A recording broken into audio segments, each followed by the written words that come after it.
July 20th marks the feast of Prophet Elijah, who lived around 900 BC, that is, almost like 900 years before the arrival of our Lord Jesus Christ.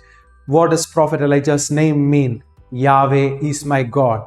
And you must be very well aware from the Old Testament regarding his confrontation with the priest of Baal and how he encouraged a great prophetic career in the biblical history. He is especially mentioned in the book of Kings, 1 Kings chapter 17 to 19 and 2 Kings chapter 1 to 10.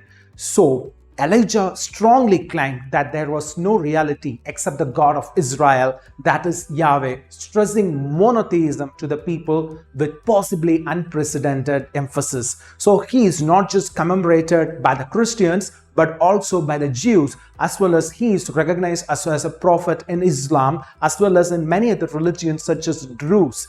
So he is such a great figure in all of these religions. If you see the Indian connection, there was a sister named Blessed Anne Catherine Emmerich somewhere in the 17th, 18th century. She was a German nun.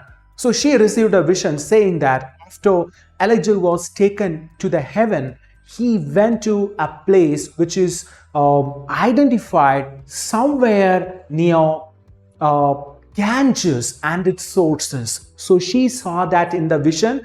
So she never came to India. She never knew anything about India. But in a vision, she found that Prophet Elijah is there, as in the mountain of prophets. That's what she calls, somewhere in the source of river Ganges and all the sacred rivers, which could be identified with Mount Kailash area in Tibet. Another connection, Prophet Elijah is venerated by the Jews in the Konkan region very much. Second thing, third connection, very much connected with Old Goa. Prophet Elijah is considered as the spiritual founder of the Carmelite order, the Discalced Carmelites, who came to Goa in 1620 and established their church over here.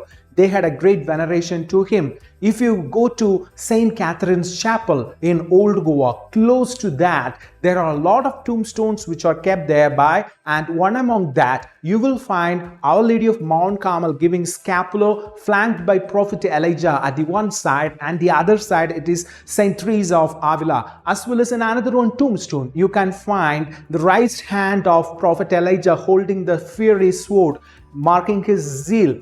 So that becomes the motto of the Carmelite order, Zela Zeladus Sumpro Domino Dio Exercitum in Latin, which means I am zealous for the Lord God of hosts. So as we are commemorating his feast day, let us pray to Prophet Elijah in a special way and ask the graces to be very much zealous for the cause of God and to establish the worship of monotheistic God in our lives by removing the idols of power, money, pleasure, etc. May God bless you all. Amen.